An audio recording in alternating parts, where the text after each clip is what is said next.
Hey, I think we are live. I'd like to welcome everyone for joining. My name is Eric Ogilvy. I'm a senior account manager here with Creatio. And today we are going to talk about the state of low code and the pre-announcements of a large report that we've put together and we'll be sharing with the community a little bit later this month. And today we're going to talk about a couple of different topics. Make sure my slides work first and foremost. We'll do a little introduction of the speakers joining us today, as well as an introduction to our company who's going to be hosting the conversation today. And we'll also dive into low code a little bit and what goes into building and developing a low code company, which I'm sure many people are involved with today. And my colleague Eric Hale will be reporting out some of those highlights to kind of give a sneak preview of what you can expect a little bit later this month as we fully share the results of those things. We'll also wrap up with a Q&A session. I would encourage everyone, if you do have questions that come to mind while we jump into this, please jot them into the chat window, and we'll do our best to have an open discussion at the end and address anything as it comes up. So moving on, as far as who you'll be meeting today, I am the gentleman on the right there. I am Eric Ogilvy, as I mentioned, a senior account manager with Creatio. I've been with Creatio for about 2.5 months now, but I've been in the enterprise low code space for going on around 10 years now.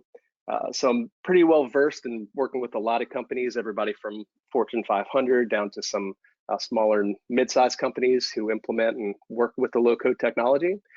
And with me is our Director of Sales Enablement, Mr. Eric Hale. He has a similar amount of experience in low code, and he has a very interesting view on how this fits into business, because being the head of sales enablement for our company and others, he's not just part of making some changes or giving feedback. He actually owns those processes of building, collecting feedback, learning what goes into making a successful low code platform, and then being part of actually implementing that into the business. So we'll hear some good things from Eric. Eric, if you'd like to say hello. Hello, everyone, and thank you for this nice introduction, Eric. Right, thank you, sir. Yeah, we'll be meeting Eric a little bit better here shortly. So for Creatio, as I said, we're hosting this conversation today. If you're not familiar with us, we are headquartered in Boston, Massachusetts. We are a truly global company as well. We have over 5 different countries hosting a Creatio office, well over 650 employees at this point. We also have a very vast network of partners in over 110 different countries, and they work with our customers on almost everything you can imagine, things from development of applications to consultation on best practices and rolling things out. And they're very capable and vastly used across our customer network to really drive change and ensure success with low code. Creatio is very highly recognized by key industry analysts. In fact, I'll pull up our fancy slides we have there, including Gartner. We are part of 5 Magic Quadrants, including enterprise low code application platforms and Salesforce automation and lead management and so forth. And we are also part of the Forrester the Forrester Waves, where we are leaders in 7, almost across the board for all CRM aspects, as well as business process automation.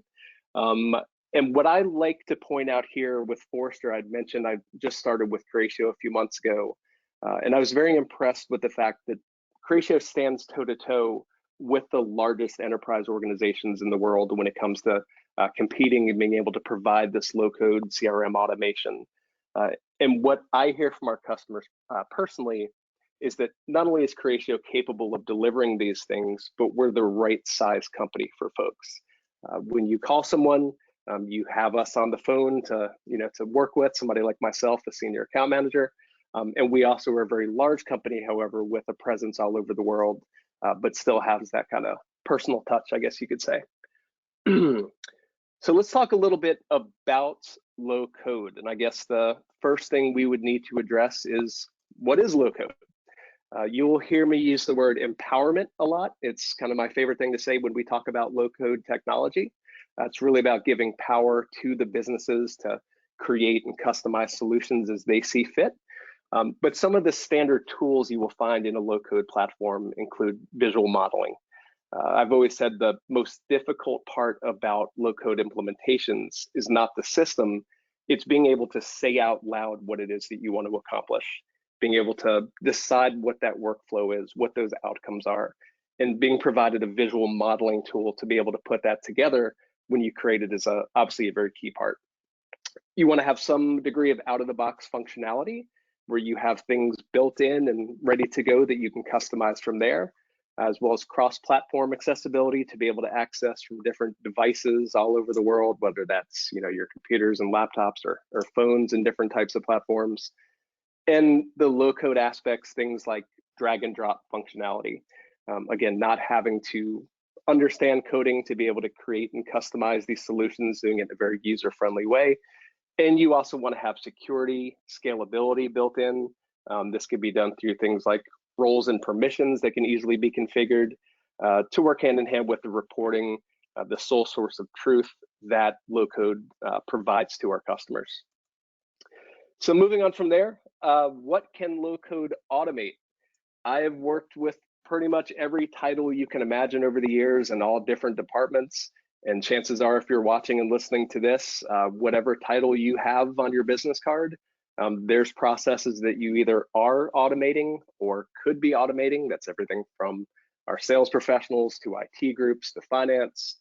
And there's a lot of different aspects, things like your project management, request management, tracking knowledge and inventory and task management and so forth that you can automate and utilize within a low-code platform.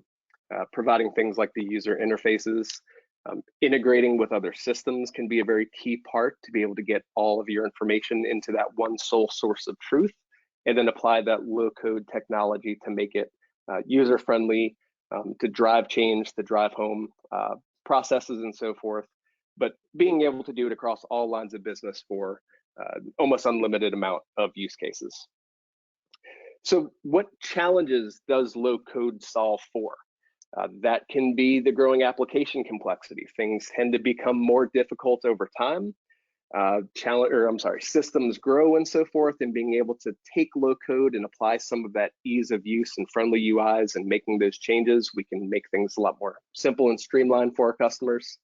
There is, of course, a shortage of skilled developers out there in the world, and we can alleviate a lot of that stress and strain by, again, being able to empower employees, empowering the businesses to be able to make changes and develop solutions on their own. It also solves for IT challenges, whether that is a growing backlog of things that they have to work towards to provide for the businesses.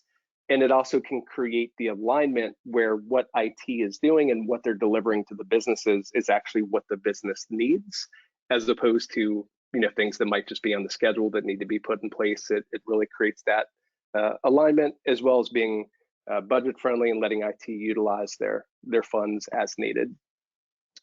So the benefits of being a low code company, first of all, the people. I mentioned it's about empowerment. So they're going to feel more accountable. If they're part of creating the solution, they want to make sure that solution is successful. So they're going to be more adaptable to being able to make these changes and taking part in things. You're going to become more digital and tech savvy by being part of these low code solutions. That's something, myself personally, I don't consider myself super tech savvy in general, but when it comes to low code, I very easily understand how processes work, how these changes can be implemented and driven, and you kind of become more tech savvy just through being involved with it. And again, you're productive because these are your processes customized to you, as opposed to just something that's handed to you and you're told to use. Improves efficiency, agility of the processes you have. You can orchestrate and align the different business aspects which take place into one location. And the software is going to be up to date. It is going to be deployed at much lower cost and a much higher speed than you would with traditional system. And again, you have that ability to integrate with other systems. So you have, again, a centralized 360-degree view of all the data you're working with. So here are some tips about becoming a low-code company that we've learned from working with our customers. First is to create that culture. Let the business understand that everyone is a developer. Everybody has the ability to contribute and create custom solutions inside their environment. So really absorbing and passing on that culture. incorporating low-code technology into your strategy.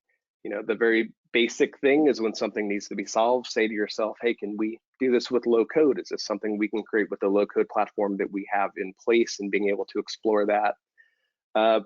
Governance is a very important thing. Again, being in low code for almost 10 years now, low code initially to IT was viewed as a threat. It was something that could be a concern because there wasn't governance policies in place very early in the day. So now that's really kind of coming full circle, and as IT embraces and grows more involved with the low code world, they put policies into place to manage and view data, again, through things like roles and permissions, but also by creating and delivering processes of how applications are created and rolled out to the market and rolled out to the business.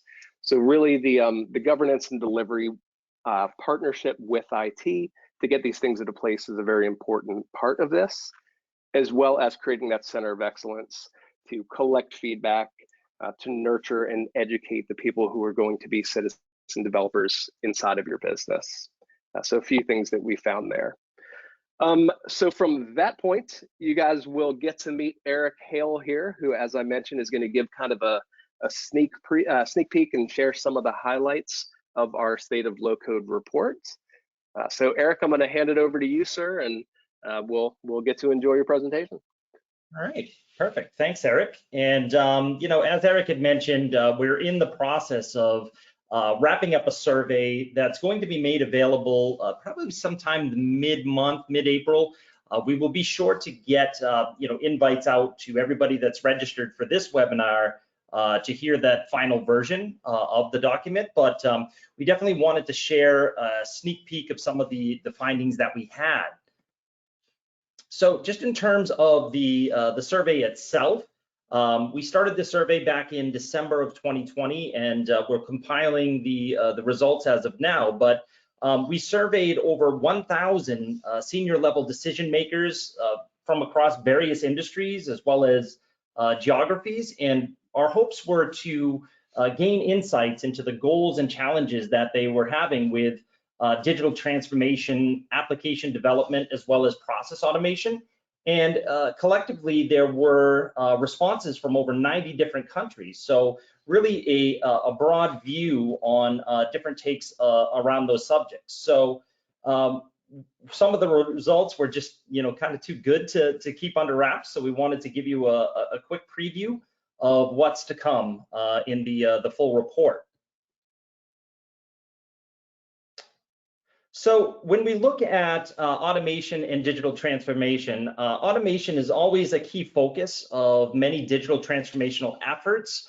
And our survey really dived deeper into the level of automation in companies today and how automation is being executed. So within the survey, most of the respondents said that they have an average of 75 to 80% of their internal company processes have some sort of automation already in place, whether that's full automation or partial automation. Only 5% of our respondents said that all processes were already automated throughout their entire organization, whereas only 14% do not have an automation, that's a tough word, Eric, automation initiative in place. So we know that this is on the agenda for most companies. We've seen that they've started initiatives, they have plans to continue that digital transformation, and utilizing low-code platforms is definitely on their roadmap. So when we look at digital transformation as a continuous journey, in our study we found that, you know, and it's not surprisingly that the pressures of 2020 have really driven the acceleration of digital transformation processes. So, you know, before the global pandemic, we were looking at digital transformation as a roadmap. People might have had a 3 to 5 year roadmap in place for their digital transformation efforts. When the global pandemic hit, and, you know, it forced businesses to, you know, pivot pretty quickly to adapt to work from home, more digital support of their customers. It rapidly accelerated that roadmap for them. So what was 3 to 5 years is now an immediate need for most organizations. Despite the acceleration of digital transformation over the last 12 months, few companies really consider themselves to be finished with their digital transformation efforts. And as it's a journey of ongoing change, we see this as an ever developing cycle of digital transformation. So in terms of their progress on a scale of 1 to 5, with 1 being we haven't even started, and 5 being our transformation is complete, the average of all responses within our survey was 2.9. So when we look at the road to transformation, we always know that there's going to be hurdles and barriers. So when we asked our respondents to evaluate the biggest barriers to their digital transformation efforts, 25% of all respondents on average agreed that lack of resources was the primary concern, followed by a lack of integration of new and existing technologies and data. And that came in at about 24% of respondents. So we see that we have a resource challenge as well as a technical challenge within that path to digital transformation. While the rankings between the top 3 barriers differed somewhat by region, so depending upon geography, it's definitely clear that from a technology perspective, integration challenges are the key hurdle, and then from an organizational perspective, lack of resources and lack of collaboration are important as we think about how to transform into the future. And that's really where, the benefits of a low-code platform can come in, right? We start to alleviate, that strain on IT departments by enabling citizen development. So how we define a citizen developer is, anybody that doesn't have, any coding or development skills, giving them the ability to create applications very quickly within the organization. So you don't necessarily need, a skilled technician. We can have those focus on the more complex aspects of IT support. Then, we can enable that citizen development to kind of offset that and, help alleviate that strain that's on traditional IT departments. So when we look at that, we found that the momentum towards adopting no-code and low-code tools to achieve their digital transformation, as well as process automation efforts, is continuously growing. So within our respondents, 3 out of 4 companies using or considering no-code and low-code technology today. So we see that there is a move towards the low-code, no-code movement. So when we look at from a Creatio perspective, we're obviously interested in learning about decision makers' plans for making low-code investments in the future. So when asked, 33% of our respondents said that they already have made investments into low-code. 45% said that they were actively looking for solutions, and 16% said they had plans to look for low-code solutions in the next 12 months. So we see that there's a mixture of where they are at in their digital transformation journey and how low-code, no-code technology is going to help them get there. Some other interesting statistics: when respondents were asked if their company has used no-code, low-code technology in the last 12 months, 33% said that they had. 20% said that they have employees skilled in low-code utilization, and 23% are highly familiar with no-code, low-code technology. So we see that a large percentage of respondents have some exposure to low-code, no-code technology in one level or another.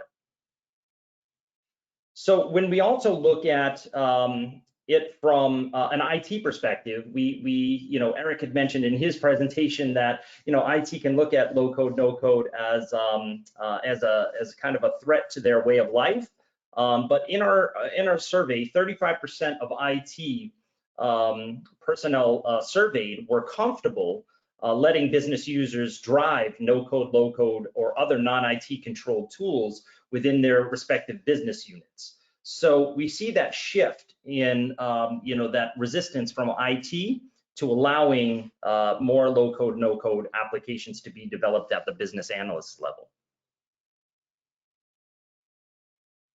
When we look at low code, right? Low code is about the need for speed. As we're going through some examples of the top 7 or 8 things that are important for the future of no code, low code, is really surrounding the speed at which they can be adapted. So in our survey, respondents shared their main reasons for using no code, low code technology. And there were 3 responses that really stood out to Creatio. And what they were looking to accomplish is an accelerated time to market, better business and IT collaboration. So it enables them to kind of bridge that gap. Traditionally, there's been a breakdown in kind of the language between business and IT, and we see those roles shifting now. And low code is a great way to kind of bridge that gap between those organizations. And the last statistic that we liked in terms of reasons for using no code, low code technology is reduced application development cost. We all know that IT resources can be strained. Budgets are constrained. Lack of personnel can be constrained. And when we look at the development process for applications, traditional methods can be, very cumbersome and, require a certain skill set. So that's really where low code can come in and help with that. We also noticed that, low code is a strategic initiative, right? Our survey showed that IT and digital leaders, as well as business leaders, are driving no code, low code adoption in most organizations. And this response really didn't vary between regions or industries. So we know that in order for no code, low code to be a success within an organization, it really needs to be a top-down approach, and that message needs to be embraced across an entire organization. And then finally, when we look at low code as still being a challenge, we look for in our survey that 1 in 3 companies found that low code and that shift to that model is still difficult. And the survey really pointed out that it really is a lack of knowledge is probably the biggest barrier to adoption of no code, low code tools today. And really what this does is it really highlights the need to communicate the ease of use and the ability to adapt very quickly to changing business models. So making sure that that message is delivered clearly and making sure that we have an effective training model in place is going to be ultimately responsible for driving companies to overcome those barriers to adoption. In the survey, over 1/3 of the respondents felt that they lack experience or expertise to engage with no code, low code tools, and also lack of a digital strategy followed closely. 26% of respondents, said that lack of digital strategy was their biggest barrier to adapting the new types of technology. And also within the survey, it also uncovered that low code adoption outside of North America was pretty consistent. So this is really where we start to see some of those geographical changes. The North American respondents indicated that only 39% had adopted low code technologies. So a different view from different areas. And again, outside of North America, it seems that the adoption rates are pretty robust, and the North American market is slightly behind that. When we look at the top reasons for using no-code, low-code technology, it really is about employees owning the technology within their organizations. So employees really take the reins of low-code and use it to develop applications within their own business units. So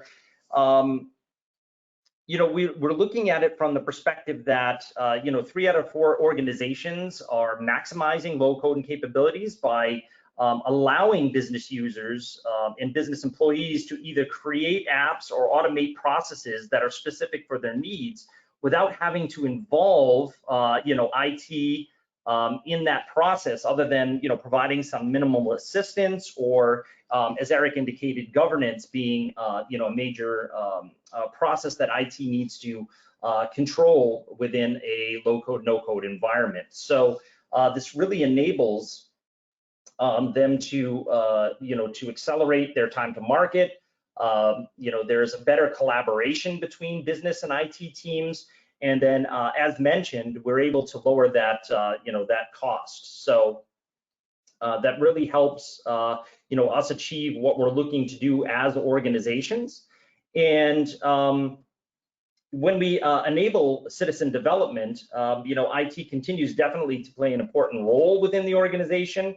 Also, being responsible for, kind of that heavy lifting within IT, right? So we've kind of removed that barrier where, IT may be skeptical of low-code technology coming in, to where it now enables them to focus on, what's important to that organization, keeping the infrastructure up and running, more complex integrations, and in overall consistency across the infrastructure.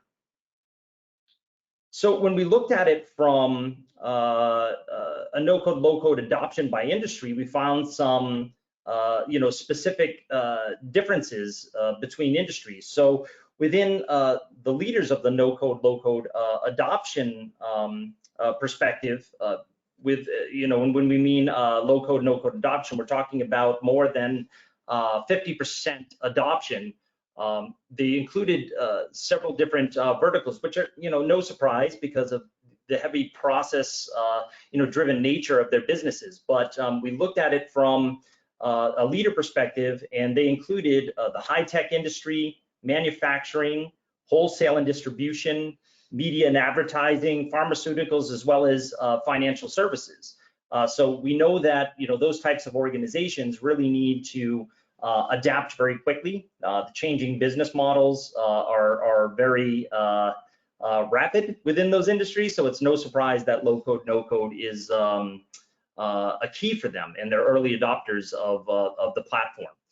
So there also was high adoption in technology, as well as other areas of the finance sectors, which is not surprising, because these also need to be very agile in the way that they adapt to business changes.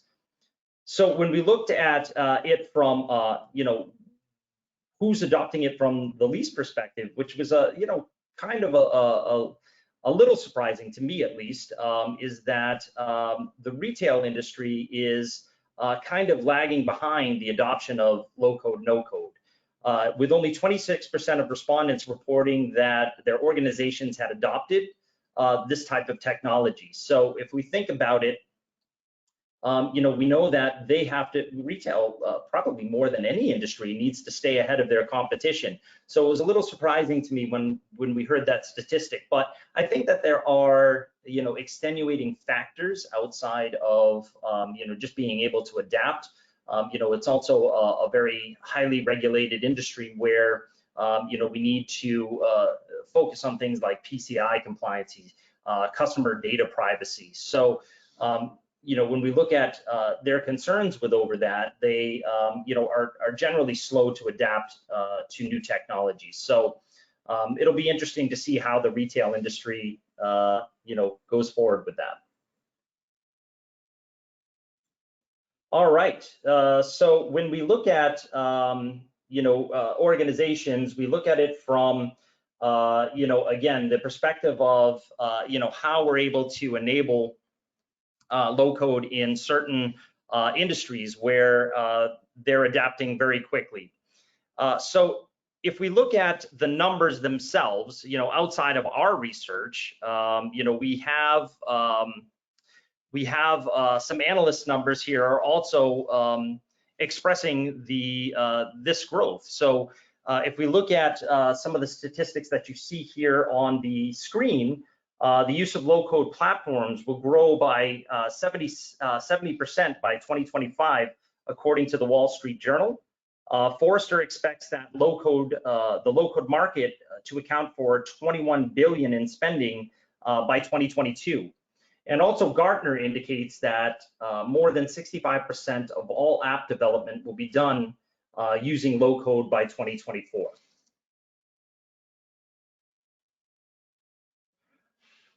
When we look at the demand for digital driving new app creation, every company is becoming a digital native software organization, right? Everybody's becoming a software creator.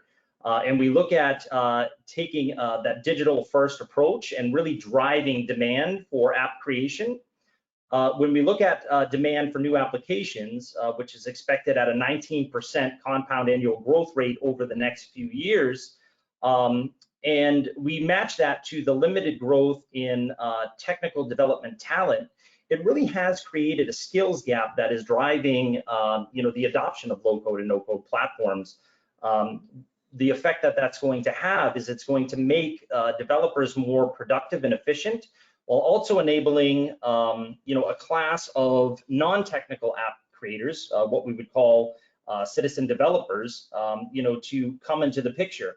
And if we look at that skill pool that's out there, we look at that citizen development space accounting for 1.7 billion global workers that are out there available to manage that process. So as further evidence, we can see that low-code and no-code technologies are democratizing application development. As mentioned, when we have a limited supply of professional developers, low-code application platforms really make developers more productive. We see that there's a 44% increase in developer productivity, as you can see here on the left-hand side of the screen, while also creating the new opportunities for as I mentioned, the 1 billion plus non-technical workers who previously did not have the skill set to code or create new applications. So this really is where low code can help alleviate that strain on traditional development and help organizations reach their goals, right? So if we look at how low code can help, it helps organizations achieve great results. We see here 62% faster development of new apps, and a 5x return on their investments. So when we look at these statistics, it really speaks to how low code is going to be able to benefit organizations in the future.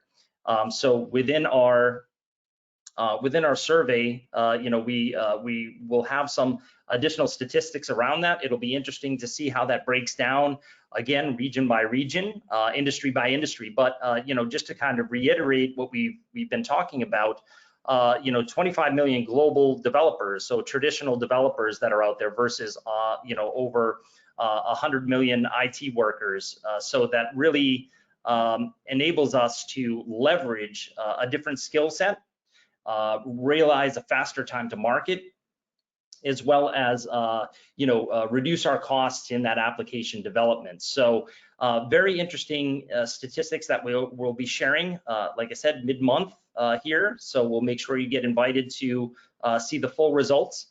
But from here, we'll just move over to Eric again to talk a little bit about our vision for the low-code market. Awesome, thanks, Eric. Good stuff. And yeah, that was the perfect segue to bring us back to Creatio. So we can kind of talk about the work we do now and how that fits in with the results that we've seen. But at Creatio, really our mission and our vision is to create a world where everyone can create world-class low-code applications and solve challenges and customize things within a matter of minutes. It's really about, again, the customization, being able to deliver these things measured in hours or days rather than weeks and years to reach these solutions. And we do that with what we call the Creatio superpowers. That is first and foremost a business process management engine, which allows you to automate those processes and move things through stages faster. We do that all with our low-code platform that we've been talking about today to be able to optimize and empower the citizen development without the need for coding experience to, again, make everyone a developer within the business. And that creates a unified CRM, which aligns all of your different business units, including sales, marketing, and service. And the way that's delivered to our customers, everything is built initially from Creatio Studio. This is the foundation of our low-code platform to be able to create, modify, design, and implement these custom low-code applications. And with that, we've created different levels and modules on top, including our award-winning sales Creatio CRM, marketing, as well as our service module on top of that. So again, everybody can provide that 360-degree view of all your information. So you're working in one centralized location. And again, mixing in that low-code aspect to capitalize on what's being provided. In addition, we have our Creatio Marketplace, which is hundreds of different templates and plugins and different types of capabilities that work hand in hand with the systems, so you can really scale and expand on what it is that you're utilizing today and be able to spread things out across the lines of business. So that's really what I have as far as the presentation itself goes. So we'll jump into a little bit of Q&A. In fact, let me pull up this chat window and see if we got a few questions that were popped into here. There we go. All right. Eric, maybe I'll put you on the spot. I'll throw a couple your way first. How about that? Of course. This is a good one. It's actually something I've been interested in and had conversations around. Can a single low-code platform integrate all job critical applications of a medium-sized company?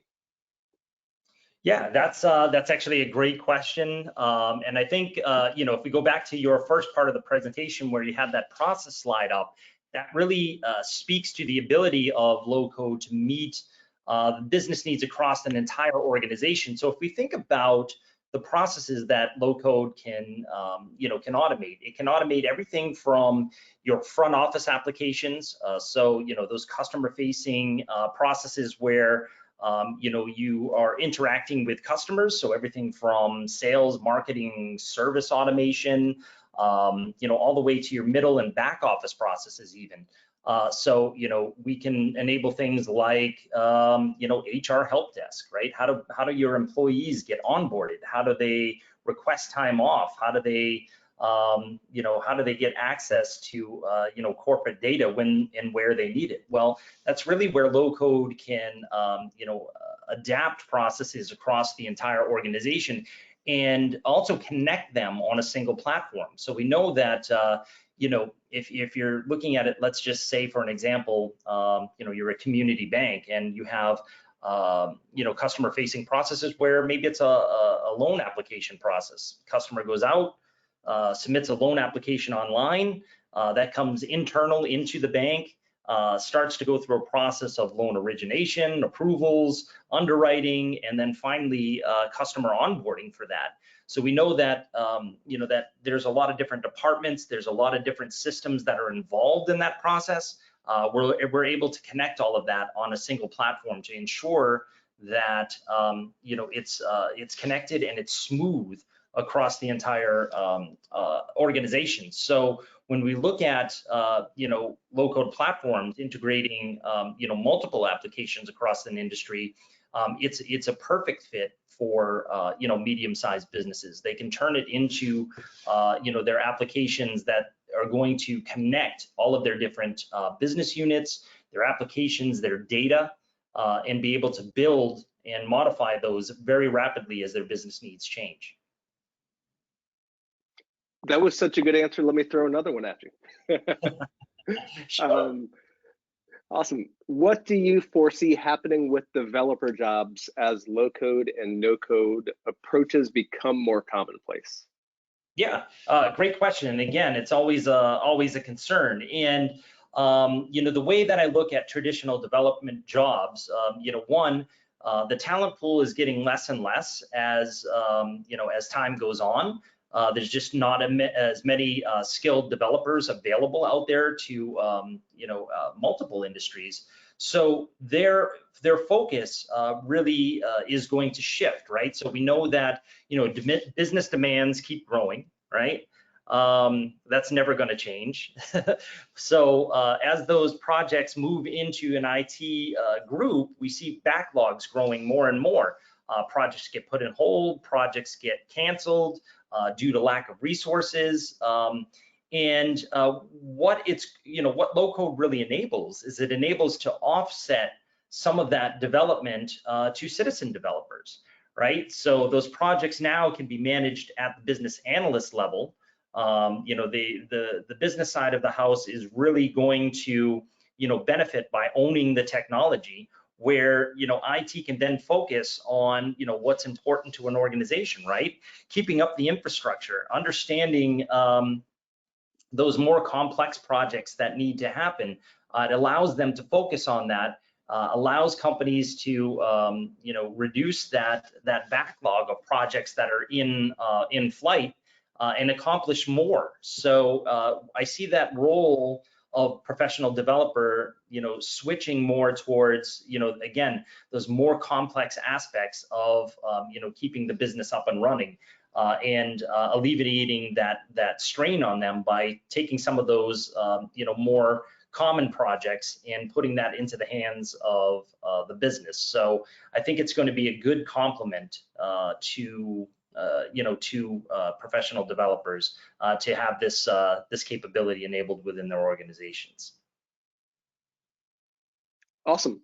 We have a couple more we can jump into. In fact, I'll grab the next one. We talk a lot about employee productivity. How is it the low code technology can actually increase this? What I would say there's standards that everybody would expect, right? That is the automation process. That is the ability to create friendly UIs that are embraced by the employees, that reflects company culture rather than what some third-party developer thinks that your team would embrace. It's having the centralized information, it's real-time reporting and so forth. But I think a big part around productivity as well, I'd mentioned before about the ownership and empowerment of people. And I think when people feel like they contributed to that solution, they were part of developing that solution themselves, and they take that ownership and they want it to be successful, they want to be productive inside of that solution to show results from it, I think is a key part. But I would also say, maybe one of the biggest things I'd emphasize here is the ability to adapt quickly to change. In fact, I can tell a recent story here internally with Creatio that Eric is going to be very familiar with. We underwent some process changes for our sales team. And these were things that involved everyone from our CEO, top level leadership, down to individual contributors and reps. And so we went through the steps of gathering feedback, understanding from the contributors, this is what I would need to see to work efficiently. This is the process that I want to follow. Working with leadership to make sure all those things align to reflect what our company wanted to have in place as far as the process to be productive. And I'd kind of reference this up front as well, is that the most difficult part of that was those meetings that Eric was having. It was meeting with leadership, meeting with the teams, really being able to put that process together to say what's going to make us the most efficient, what's going to make us the most productive based on the feedback and items we've received. But being able, again, to create that in the system, actually making that where people like myself come in the next morning and we click refresh and our system now shows and displays this new process we put in and built together.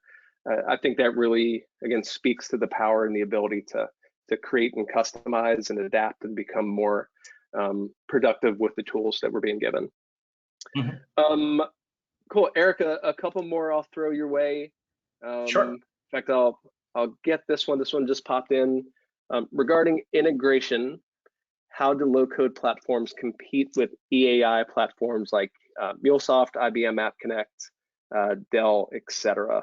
And I'm sure we can always point to some additional information, or if you have a response for that you'd like to share. I think the the quick response is that we don't look at platforms like MuleSoft or Dell Boomi as kind of a competitive situation. In fact, a lot of our customers at Creatio will leverage those types of middleware applications that are connecting applications across the organization. So we actually fit very well into their model. Again, at the application level, we're able to develop, those platforms are really meant to, connect that technology across the organization. Now, is it necessary for organizations to have that middleware layer within their technology stack? With low code, it's not necessary. We can actually develop those individual point connections very easily utilizing our low-code tools. So it all depends on what you're trying to accomplish. So again, that's why I don't look at them as kind of a competitive product, but it just is a matter of how many applications are you connecting, what are those connection points going to be, and what are your capabilities as an organization to kind of build those integrations. So again, we can work alongside them, or again, we can build them very easily. We can build those connection points utilizing our low-code tools. Awesome, and that actually feeds in well to another question that just popped in. Are low-code, no-code platforms seamless with other similar platforms, or do clients get locked into an individual vendor? So I'll take the front part of this, and then if you want to follow up and add flavor. So yes, as far as working seamlessly, me being an account manager, I'd like to tell all the customers I work with, hey, Creatio for everything. let's just use it for everything you guys have in house and solve all those challenges. And in some cases, maybe we can make that happen. But we do understand there are other platforms people might have. Maybe that's something that somebody just has a contract with, something like Marketo or HubSpot, things like that, where their marketing is taking place, that we're not initially going to be able to replace. And yes, absolutely, those are things that we can plug in with. We can link our data. That can be done either through offerings that our partners have for more plug and play style integration. Creatio also has an open API. So as long as another company, another product can speak to us, we can speak to them as well, and get all that data again into that one centralized source. So you can use that low code technology to view and automate the processes that you're actually using that information for. So this is another one as well. I would definitely recommend checking out the marketplace I'd mentioned. You can see the vast array of different tools that are out there to integrate directly in with other systems that are in place. And again, those can be things from down to the level of e-signatures for different types of processes, all the way up to if you have financial data that's housed in an in-house system that you want to leave where it is currently living, but be able to pull in required information into a low-code platform like Creatio to be able to work with and visualize and use those numbers for different processes. That's all 100% provided and capable, and is very regularly used by our customers for that integration piece. Eric, did I cover that and we should jump on to the next one, or did you have flavor to add there? No, I think you captured everything there, Eric, and I think that's really what low code, no code platforms are designed to do, right? We're looking to make that easier to build those those web services into other applications and bring them together. I think that's really what we're designed for. So no, I think you did a great job capturing that question. Cool. Let's see what else we have here. Here's a good one. How secure are low-code apps? Nice and clean question. I like that one very much. I'm going to let you go into a little bit more detail. I know there's a lot of basic functionality that's built in, things like roles and permissions and audit logs. you have your standard things like encryption and so forth. But yeah, Eric, generally, if somebody said, hey, are these low-code apps secure? What would your response there be? Yeah, absolutely. And you just, you named off, the functionality that's definitely built right into low-code platforms. We have authentication, we have permissions, we have, down to the object level, right? What people are able to see within those applications. So at the application level, low-code applications are very secure. And can meet multiple standards. And at the network level, they're also secure, right? Everything is encrypted. All the data that is being transferred can be as secure as you need it to be. So when it comes to how secure these low-code applications are, my answer to that would be as secure as any other application that you're utilizing. And then some, because it puts the control in your hands of how you want those applications to be accessed and how you want those applications to be deployed. So we have full security within those applications. Awesome. Just kind of reading through to see if we have any last minute questions that popped in. Give me one moment. Okay, a couple of the ones that I have remaining here, I know there's a pretty deep technical one that I just want to make sure we get the correct information for. There's also some questions around licensing and so forth. Mm-hmm. That's definitely something, we have a lot of options, different ways that things can be presented and put together, information you can find, on our website, or we'd be happy to have somebody reach out and talk about, the different offerings that Creatio has. So hate to, kind of defer that one, but, the answer is a little bit more complex than, X, Y, and Z. So that's definitely something that, again, we can direct you to some information and, of course, have a conversation, have somebody reach out to discuss that further. So yeah, anything we didn't get to, or if you have last minute questions, please drop them in the chat. And if we haven't covered them during this Q&A session, we can make sure we have somebody reach out and get those answers out to you if anything else is remaining. But while we still have time, Eric, I'm going to get you to take these last couple slides just to talk about our low-code marathon coming up, as well as some of the other cool things that we have coming on as far as social. Yeah, absolutely. Cool. Thanks, Eric. So yeah, some exciting things happening. We have our low-code marathon happening June 1st through the 14th. This is going to be a 10-day marathon that's going to take place. It's just 2 hours a day, and really the marathon is to help guide IT and digital leaders on how to build successful digital-first organizations and how low-code can help with that. So when we look at an everyone a developer concept, we gathered multiple thought leaders, tech personnel from multiple industries and low-code experts to kind of showcase how to successfully adapt businesses from any industry to continuously changing circumstances. So I would highly encourage everybody to take part in our marathon coming up in June. There's a QR code there in the right-hand corner. We also have a lot of information available on our website to guide you through that process. So 10 days, 50 plus speakers, and it's going to be chock full of insightful content. So definitely check that out. As well as I would also encourage everybody to join some of our low-code talks. You can subscribe to these, listen to our episodes on any of the channels that you see here below. Again, also a QR code here in the lower left-hand corner.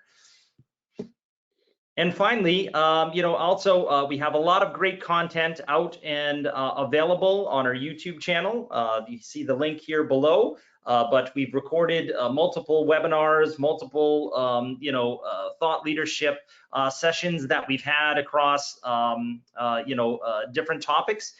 Please go out and check out our YouTube channel to get information there. And I would just like to thank everybody for joining, and hopefully you found this insightful.